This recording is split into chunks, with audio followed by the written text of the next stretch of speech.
The woman signed the deed the way someone signs a parking ticket. Quick, annoyed, already thinking about somewhere else she needed to be. $200 for a condemned woodshop on a dead-end street in East Cleveland that her company had been trying to unload for 2 years. Camille Stratton didn't shake his hand. She looked at the cash he placed on the folding table her attorney had carried from the trunk, looked at him, and made the kind of sound people make when they've confirmed something they already believed. "Good luck with the termites," she said, and walked back to the black SUV idling at the curb without turning around. Her attorney followed. The driver's door shut. The car pulled away. Nathaniel Odom stood alone in the January wind, holding a key that didn't even look like it would fit the lock, and an envelope that now held nothing. He was 22 years old. Cleveland had a way of sorting people early. You either found a current and swam with it, or you stood on the bank and watched the river go by. Nathaniel had grown up watching. His mother worked double shifts at a linen service on the west side and came home smelling of bleach and industrial heat. His father had left before Nathaniel's 2nd birthday and stayed gone in the thorough, permanent way that certain men perfected. The person who had raised him, the one who had actually sat with him and shaped him into something, was his grandfather, Otis Odom. Otis had been a carpenter, not the kind who built decks for suburban homeowners, but the kind who made furniture by hand, who understood wood the way certain musicians understood silence, as the thing between the notes that gave everything else its meaning. He had spent 40 years building chairs, tables, cabinets, and bed frames in a small shop behind his house on East 114th Street, selling them to neighbors and churches and occasionally to people who drove in from the suburbs because someone had told them about the old man on the east side who could make a dining table that would last 100 years. Otis never got rich.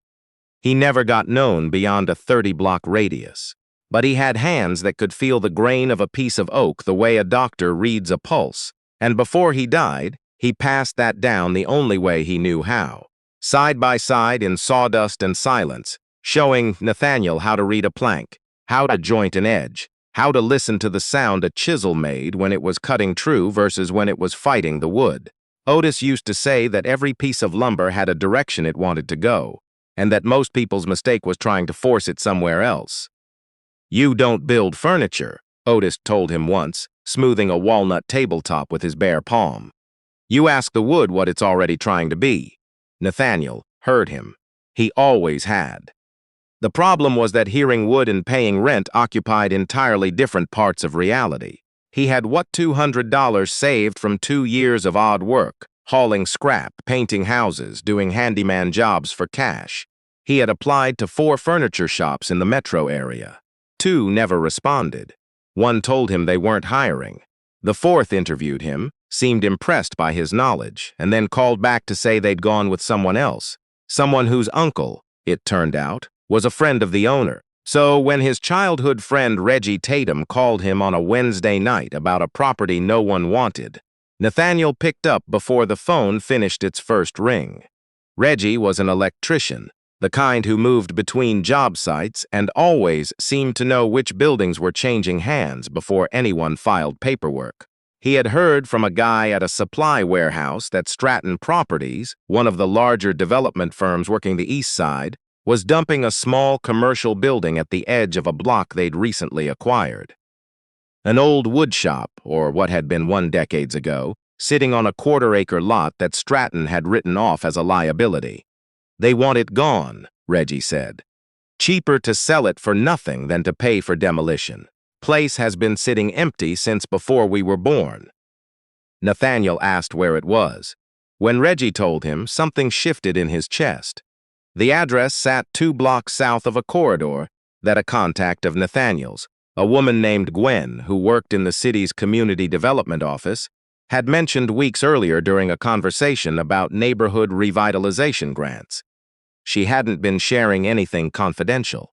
She'd just said, almost offhandedly, that certain blocks near the old industrial stretch were being evaluated for a cultural arts district designation. She'd said it the way people mention the weather. Nathaniel paid attention to weather. "Don't do it," Reggie said immediately. "I can hear you thinking." I haven't said anything. You don't have to. That money is everything you've got. You won't eat. I want to see it first. The building sat at the far end of a block that Stratton Properties had already begun clearing for new development. Chain link fencing ran along the perimeter. A dumpster overflowed near the corner. The woodshop itself was maybe 1,100 square feet of brick and corrugated metal, its windows boarded, its front door padlocked with a chain that had rusted into a single solid mass. The roof sagged at the back. Someone had spray painted the number 4 on the wall near the entrance for reasons that were no longer clear to anyone. Nathaniel walked the perimeter twice. He found a side window where the board had rotted loose enough to pull away. He leaned in. The smell hit him first. Old varnish, sawdust that had been sealed in for decades, and beneath it something deeper, the particular of aged hardwood that anyone who had grown up around a woodshop would recognize instantly. His grandfather's shop had smelled exactly like this. The light was bad. But even in the dimness he could see shapes along the walls, large objects covered in drop cloths that had gone stiff and yellow with time, workbenches, shelving, and along the far wall forms too regular and too deliberate to be scrap. He didn't climb in. He didn't need to. He stood at that window for a long time, breathing in the smell of his grandfather's world, and then he walked back to the street and called Reggie. "I'm buying it," he said. Reggie made a sound that lived somewhere between a word and a prayer. The closing was scheduled for the following Friday. Camille Stratton came personally, which surprised Nathaniel until he understood she hadn't come for the sale.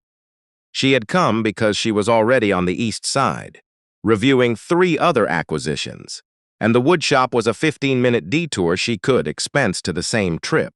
She arrived in a black SUV with tinted windows, stepped out in a coat that probably cost more than the building, followed by a single attorney carrying a leather portfolio. She looked at the woodshop the way someone looks at a stain on a restaurant tablecloth. Then she looked at Nathaniel. She took in the work boots, the canvas jacket, the fact that he had come alone, and the calculation she performed behind her eyes required almost no effort. $1,200, she said, skipping any greeting. As is. There's a demolition clause. If our plans require this parcel within 24 months, you vacate at your expense. Nathaniel read every page of the contract while Camille stood with her arms crossed, visibly not expecting this part to take long. Her attorney checked his phone twice. Nathaniel asked one question about the deed transfer, confirmed the title was clean, and said he was ready. He set $2,200 in cash on the hood of the attorney's car because there was no table. Camille looked at the money. She did not pick it up herself. The attorney gathered it along with the signed documents. "There's nothing in there worth saving," Camille said as she turned to leave. "I hope you know that." She got in the SUV. The door closed. The car pulled away from the curb without signaling. Reggie had been standing across the street the entire time, arms folded, wearing the expression of a man attending a funeral for someone who wasn't dead yet. He waited until the SUV turned the corner before he walked over. "You just spent everything you own," Reggie said. "I know. On a building full of nothing. Maybe." "There's no maybe, Nate. You're broke. You're actually broke now." Nathaniel folded the empty envelope and put it in his jacket pocket. He walked to the front door, cut the rusted chain with bolt cutters Reggie had brought, and stepped inside. He pulled the first drop cloth off and didn't move. A rocking chair, not the kind sold at hardware stores. This was handmade, every joint visible, every curve deliberate, the wood a deep cherry that had darkened with age to something close to mahogany. The joinery was precise in a way that made Nathaniel's breath catch because he recognized the technique. Not the specific maker, not yet, but the tradition, the style of a craftsman who had learned from the same lineage his grandfather had. He moved to the next cloth, a writing desk dovetailed with hand-carved details along the drawer fronts. Then a bookcase, then a set of dining chairs, 6 of them, stacked carefully with rags between them to prevent scratching. A credenza with inlaid panels, a headboard that looked like it belonged in a museum. 14 pieces total, all of them handmade, all of them from what Nathaniel estimated to be the 1940s through the 1960s. all of them left under drop cloths in a building that Stratton Properties had written off without ever walking inside. In the bottom drawer of the writing desk, wrapped in oilcloth, he found a leather-bound notebook.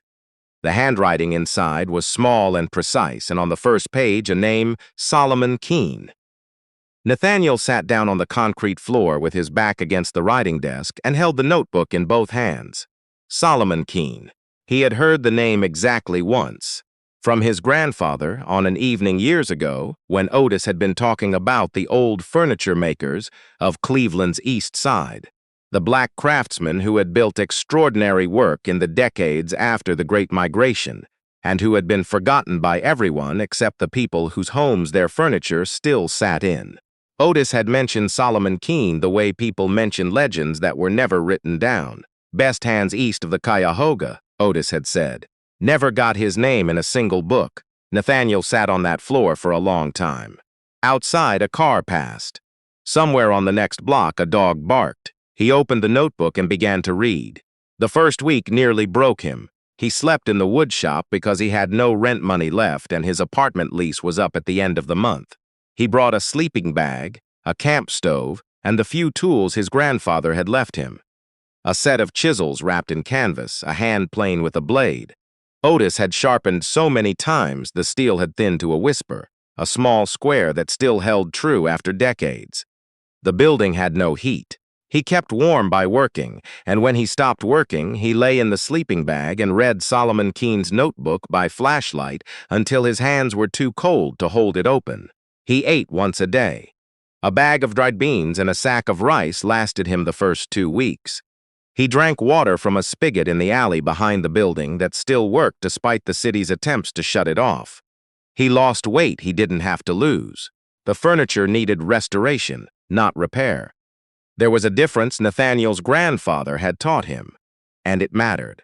Repair was fixing what was broken. Restoration was bringing something back to what it had been, honoring the original maker's intention. These pieces didn't need to be fixed. They needed to be heard. The way Otis had taught him to hear wood, the way Solomon Keene's notebook described listening to a joint settle into place. He started with the rocking chair because it needed the least work and because he needed a finished piece to prove what he could do. He sanded by hand. He mixed his own stain from pigments he bought at an art supply store in Ohio City, the one place where his money spent the same as anyone else's without the lingering looks he got at the hardware stores closer to home. He refinished the chair over 6 days, working 16 hours at a stretch, sleeping in 3-hour intervals on the floor beside it. Reggie came by at the end of the second week. He brought a paper bag.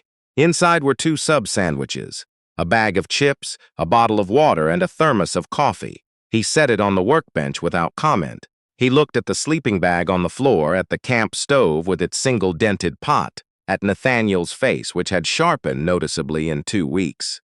"You can't keep doing this," Reggie said. "Thank you for the food. Nate, you're going to get sick in here." "There's no heat. It's February. I'm not going to get sick. This is reckless. I want it on record." "It's on record." Reggie left. He came back 3 days later with more food and a space heater he'd pulled from a job site. He plugged it in without asking and didn't mention leaving again. He took photographs of the finished rocking chair with a phone he'd borrowed from Reggie and posted 3 of them on an antique furniture forum he'd been reading since he was 16. He wrote one line of description: Solomon Keene rocking chair, circa 1952, full restoration, single-owner workshop, Cleveland. Audrey Pennington messaged him within 48 hours. She asked if the piece could be inspected in person and whether he had provenance documentation. He sent her photographs of Solomon Keene's notebook pages with the corresponding dates and wood selections marked. He looked her up that night and discovered she had been collecting mid-century American craft furniture for 30 years, that she sat on the advisory board of a folk art museum in upstate New York, and that her name appeared in articles about auctions and exhibitions Nathaniel had only read about. She arrived 4 days later in a car driven by someone else. She was perhaps 65, gray-haired, wearing a plain sweater and boots that had actually seen weather. She walked to a rocking chair slowly. She sat in it. She ran her hand along the armrest where the new finish met the original wood and asked Nathaniel where he had learned to color match without a spray system. He told her about his grandfather. She listened. She kept her hand on the armrest as he talked. "I've seen a great deal of restored furniture in my life, Mr. Odom," she said. "Most of it is preservation. This is the first piece in a long time I would call a conversation with the original maker." She wrote him a check that afternoon for $38,000. He stared at the check after she left. He sat on the floor and ate the first full meal he'd eaten in weeks. Then he folded the check into Solomon Keene's notebook between the pages where the wood diagrams were and allowed himself, for the first time, to believe that the floor beneath him was solid. Reggie came back the next morning. He had heard about the sale from someone at a supply yard, news traveling the way it does in small circles. He walked in, looked at the empty space where the rocking chair had been, and stood there for a moment. "Where do you want me to start?" Reggie asked. Nathaniel handed him a sanding block. The next several months moved in a rhythm Nathaniel hadn't known his life could have. Audrey Pennington didn't just buy the rocking chair. She made calls. She mentioned Nathaniel to collectors in Connecticut, dealers in Philadelphia, curators who attended the kind of fairs where a single handmade table could sell for more than a car. Word moved the way it always did in that world, quietly, between people who trusted each other's eyes. Within a month, Nathaniel had standing requests for 4 of the remaining pieces. He used the money carefully. He paid himself almost nothing, putting the bulk back into the operation. He hired 2 men from the neighborhood, a cabinet maker named Arthur Price, who had been laid off from a furniture factory that had moved overseas, and a finisher named Jerome Baptiste, who had spent 20 years restoring church pews and knew more about wood stains than anyone Nathaniel had ever met. He paid them properly. He fixed the roof, replaced the wiring, installed heat, and put a sign on the front of the building, Odom and Keene Woodworks, in plain black letters on a white background, hand-routed by Reggie one Saturday afternoon. He did one other thing he told no one about except Reggie. He went to see Gwen at the community development office on a weekend, away from the shop. He brought her a sealed envelope with $3,000 in it. She tried to refuse. Nathaniel told her the money was not for anything she had said. She hadn't shared any document, hadn't broken any rule. She had only mentioned a stretch of blocks the way anyone might. The money was for the fact that he had listened, and that listening had changed his life, and he believed listening should pay both ways. She took the envelope. She did not ask him to come back. Then, quietly and methodically, Nathaniel began acquiring the lots around his property. 2 adjacent parcels first, both empty, held by owners who were relieved to sell. Then a third on the corner. He bought them at the prices people were willing to take in the moment before anything had been announced publicly. The writing desk was the project that defined the second phase. He had saved it because it was the most complex piece, Solomon Keene's masterwork, with inlaid panels and hand-carved joinery that required techniques Nathaniel had to teach himself from the notebook. He worked on it for 3 weeks straight. It was during the desk restoration that he met Victor Haynes.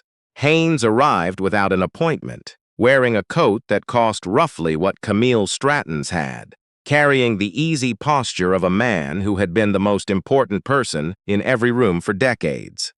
He had built a brokerage connecting collectors to restored furniture, and he had built it on the assumption that nobody in the Cleveland metro area would compete with him on pieces of this caliber. Haynes walked through the shop slowly. He stopped at the writing desk, which was clamped on the workbench, and looked at it for a long time. "You've got some nerve, kid," he said, not unkindly, in the tone of a man about to make what he considered a reasonable offer. "I'll give you that. I'd like to make you a proposal," Haynes said. "All remaining pieces. Today. I'll handle sales through my network. You get a clean check, no auction fees, no risk. You go back to building bookshelves." He named a number. The number was roughly 40% below what Audrey had told Nathaniel the collection was conservatively worth. "No, thank you," Nathaniel said. "Think about it. An offer like this doesn't come twice." "I have thought about it. The answer is no." Haynes nodded slowly. He looked at Arthur, at Jerome, at Reggie wiring a new outlet in the corner, at the young man standing before him in a work apron that hadn't come from any expensive store. "All right then," Haynes said. "Best of luck." He left. Within 2 weeks, the whispers started. Someone was telling people that Odom and Keene was misrepresenting provenance, that the pieces weren't authentic Solomon Keene, that the notebook was a forgery, that anything coming out of Nathaniel's shop was cosmetically polished but structurally suspect. 2 scheduled buyers postponed. A third requested independent authentication before completing the sale, which Nathaniel welcomed but which cost him time he didn't have. Then someone put a brick through the front window. It happened overnight, sometime between 2 and 4 in the morning, while Nathaniel was asleep in the small apartment above the shop he had finally been able to rent. The brick was on the floor when he arrived in the morning. Wrapped around it was a sheet of paper with 4 words in block letters. "Stay in your lane." Reggie saw the brick before Nathaniel did. He picked it up, read the note, and went very still in a way Nathaniel had never seen. Reggie had grown up in the same neighborhood. He knew what the words beneath the words meant. "I want to know who sent this," Reggie said. "I know who sent it." "Then let's go talk to him." "No." The notebook was on Nathaniel's workbench, open to a page where Solomon Keene had sketched the joinery for the writing desk 60 years earlier. "We answer with the desk, not with a fight he's trying to start. We finish the piece and we put it in front of every collector in the country, and we make it impossible to say any of this about us again." Reggie stood with the brick in his hand for a long time. Then he set it on the workbench next to the notebook and went to get a broom. That same week, across the city, Camille Stratton was handed an article she hadn't asked to see. Her assistant, a woman named Lydia who had worked for her for 5 years and rarely offered unsolicited opinions, set the printout on her desk between 2 coffee cups and tapped the headline. It was a piece from a regional design magazine, flagged by a clipping service Lydia maintained for any mentions of properties Stratton had touched. The article was about Audrey Pennington's latest acquisition, a Solomon Keene rocking chair, fully restored, purchased privately for what the magazine was calling a record price for a piece of mid-century Cleveland craft furniture. The article mentioned the restorer by name. Camille read it once. She read it again. She set it down carefully and sat without speaking for a long time. "Lydia, yes. Find out everything about Odom and Keene Woodworks. The property, the surrounding lots, what's been built, what's been bought, who he's working with." By evening, Camille had a folder. By midnight, 2 attorneys were reviewing the original sale contract for any clause, any oversight, any failure that could justify reopening it. They found nothing. The contract was clean in the way contracts written by her own legal team always were, designed to protect Stratton properties so completely that no buyer could escape, and which now, reversed, locked her out just as absolutely. She sat at her desk that night after the attorneys had left, in an office lit by a single lamp, looking at the printout next to a photograph someone on her team had taken that afternoon of the front of Odom and Keene Woodworks. A clean white sign, a freshly repaired roof, a half-finished credenza visible through the window behind it. She did not sleep that night. She couldn't remember the last time a deal had kept her awake. The article that changed everything came from a journalist named Harper Wells, who wrote for a handful of national publications and who had built a reputation on stories about people who came from nowhere and made the world notice. She heard about Nathaniel at a dinner. Audrey Pennington was seated beside her at an event in Cleveland Heights, and over 2 hours mentioned the young man on the East Side who had restored her rocking chair and who was now working on a writing desk. That, in Audrey's words, would change how people thought about American craft furniture and the black artisans who had been erased from its history. Harper drove to the East Side the following week. She spent 3 days at the shop. She watched Nathaniel work. She watched the men he'd hired work. She listened more than she spoke in a way that reminded Nathaniel of how Audrey had listened the first time she visited. The article ran 2 weeks later in a national publication and was picked up immediately by 6 others. From a $1,200 condemned shop to an empire, how one young man outread the firm that sold him nothing. The piece was thorough. It traced the sale, the discovery of Solomon Keene's forgotten legacy, the rocking chair sale, the quiet land acquisitions, the building of the shop. It mentioned Stratton Properties by name. It mentioned Camille Stratton by name. It quoted Audrey Pennington's full assessment of Nathaniel's work. It did not mention Victor Haynes, but anyone in the collector world reading it understood immediately whose whispers had just been buried. Within a week, the cancellations reversed. Within 2, Nathaniel had a waiting list. He took the writing desk to auction at Christie's decorative arts sale.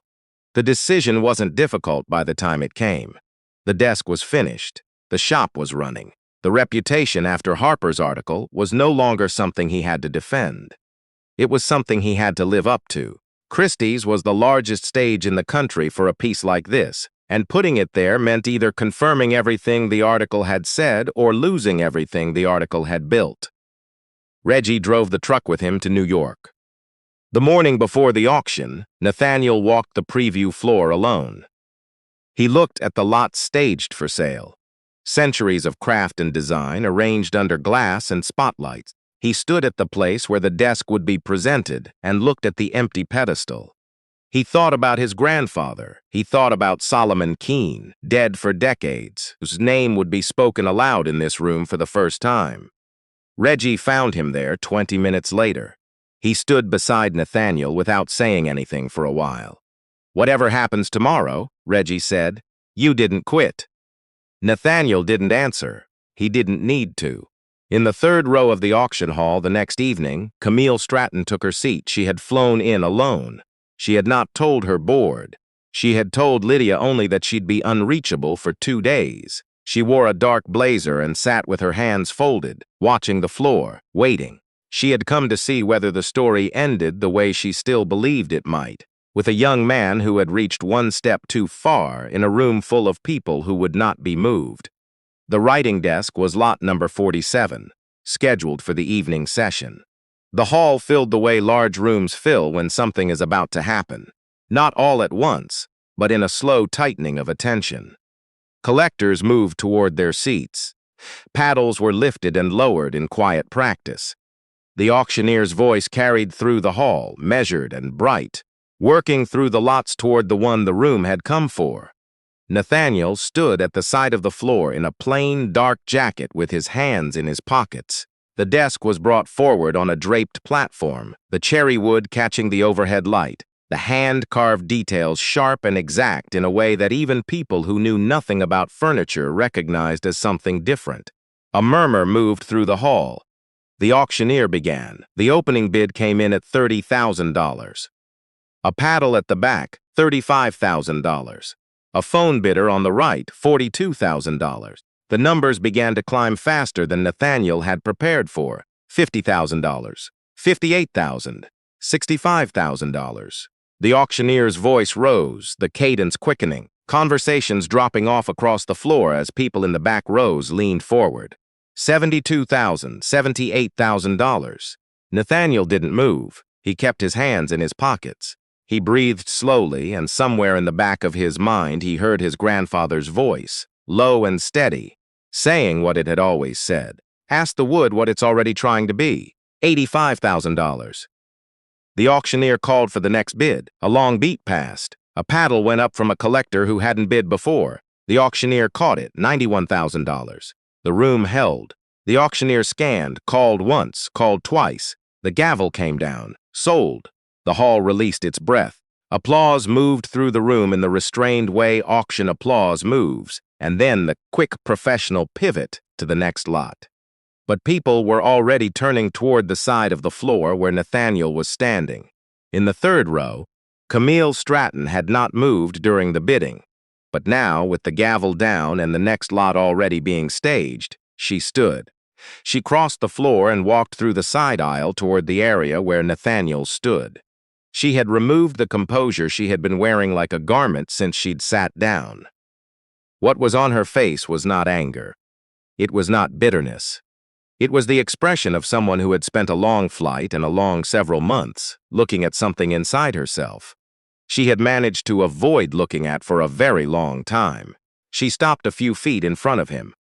"Mr. Odom," Camille said. "I sold you that building because I didn't look at it. I didn't look at what was inside. I didn't look at the man I was selling it to." Nathaniel listened. "I was wrong about the property. I was wrong about you. That is what I came here to say." She did not look away. "I'm not asking for anything. I came to say it in a room where the people who watched me be wrong could hear me say it." Nathaniel looked at her for a long moment. Then he extended his hand. She took it. The handshake was brief. It was the handshake of two people who had arrived at a piece of honesty between them and did not need to do anything else with it. "You saw a condemned building," Nathaniel said. "I saw what was underneath." Camille nodded once. She turned and walked back across the floor toward the exit. She did not look back. Nathaniel watched her go. Then he turned to Reggie, who had not moved from where he had been standing. Neither of them needed to say anything. 3 days later, on a Thursday morning, the city of Cleveland published its formal announcement of the Cultural Arts District designation along the corridor that ran past the south edge of the block, where Odom and Keene Woodworks stood. By the end of that week, 2 of the parcels Nathaniel had bought were appraised at more than 3 times what he had paid. By the end of the month, the corner lot was appraised at 4 times. The total value of the land, combined with auction proceeds, standing commissions, and the value of the shop itself, crossed $600,000 in net assets. A reporter from a business paper called for a comment. Nathaniel gave a short one, declined a longer interview, and went back to work. The shop, 6 months after the original sale, no longer resembled what it had been. The original brick building was still there, repainted and re-roofed, but recognizably the same structure. Around it, on the parcels he had acquired, 2 new buildings had been added, one for restoration work, the other for storage and materials. The compound was painted in the same plain white with black trim as the original sign. Reggie ran the floor. The title had come about naturally. There had been no announcement. Just the day Nathaniel stopped being the one to schedule the work, and Reggie started. There were 6 employees now. 4 of them were men Nathaniel had hired from the surrounding blocks, craftsmen who had been let go or who had carried skill their whole lives without anyone ever asking to see it. He paid them properly. He insured them. He let them learn on pieces that mattered, because that was the only way his grandfather had taught him. In the corner of the original building, where the rocking chair had once stood under a drop cloth, he set up a small workbench for an apprentice program. He took on young men from the neighborhood who reminded him of himself. He fed them. He gave them tools at the end of each completed project. The first apprentice had been brought in by Reggie, who had spotted him at a supply store and recognized the same focused hunger Nathaniel had once carried into those same aisles. Audrey Pennington came by once a month. She never bought another piece herself, but she stayed involved, sending leads, introducing contacts, occasionally writing him a letter on heavy paper about something she had seen at a show he hadn't attended. Harper Wells published a follow-up piece. She titled it differently this time. "The Apprentice Becomes the Workshop." Victor Haynes did not appear in the article. He had quietly withdrawn from the original furniture scene in the weeks following the auction, the way men in his position withdrew when their leverage stopped working. He did not contact Nathaniel again. Camille Stratton, back in her offices at Stratton Properties, made changes. They were not dramatic. She did not give interviews. She did not write a public statement. What she did was issue a new internal directive, a short document, 3 pages, in plain language. No property valued under $1 million would be acquired or sold without an on-site physical assessment by a member of the acquisitions team. Not a photo review, not an external appraisal, a walkthrough by a person who would file written observations alongside the financials. When her board asked for the reasoning, she said only that recent experience had reminded her that buildings contained things, and that contents were sometimes the larger story. She did not mention Nathaniel by name. Everyone in the room had read the article. The last scene worth telling took place on a Friday evening, 6 months after the original sale, in the original bay of the original building. Nathaniel sat on a stool near the workbench. The shop was quiet. The other men had gone home. Reggie had left with a wave through the door. Outside, the sound of construction on the newly designated cultural corridor was a low, steady hum. He opened Solomon Keene's notebook to a blank page near the back. He wrote slowly in the blocky handwriting his grandfather had used. They looked at the building and saw nothing. But what somebody throws away tells you exactly where they stopped paying attention. And where they stopped paying attention is where the real thing lives. He read the line once. He underlined the word looked. Then he closed the notebook, set it on the workbench, and stood. He walked to the front door and opened it. Outside, the credenza he was finishing for a buyer in Boston sat in the evening light, freshly stained, its lines clean and true. He stood in the doorway and listened. Somewhere down the corridor, a saw started, not in his shop. Somewhere else on the block, in one of the new studios that had begun appearing since the district designation. The sound of it carried through the cold air the way certain sounds did in Cleveland in winter, farther than seemed reasonable. Full of something Nathaniel's grandfather had taught him to hear the very first time he had put a chisel in his hand. He stood there for a long time. Then he switched off the light and went home. There is something in this story that doesn't belong only to Nathaniel, and it is worth sitting with for a moment. It is easy, when someone looks at you and decides you are not worth much, to begin quietly agreeing with them. That erosion doesn't usually happen in one loud moment. It happens in the small ones. In the shop where you were told the part wasn't in stock and then watched it get sold to the next person who walked in. In the room where someone laughed before you finished your sentence. In the interview that went well until they saw your face. Most people eventually take that to heart. They stop pulling back the cloths in their own lives. They walk past the old things and assume someone smarter already checked. But the world is full of buildings nobody walked inside. It is full of skills people carry that nobody ever asked to see. It is full of mornings where someone hands you $1,200 of your own life and asks you to bet it on something nobody else believes in yet. The lesson is not that you should buy a woodshop. The lesson is that the people who underestimate you are giving you the most valuable information you will ever receive. They are telling you exactly where they have stopped paying attention. And what they have stopped paying attention to is almost always where the real thing is. Listen for it. The way Odom told his grandson to listen to the wood. The way Nathaniel listened when a friend mentioned a corridor. The way Audrey Pennington listened to a young man talk about his grandfather. Most of what matters in a life is sitting under a cloth somebody else didn't bother to lift. Lift it.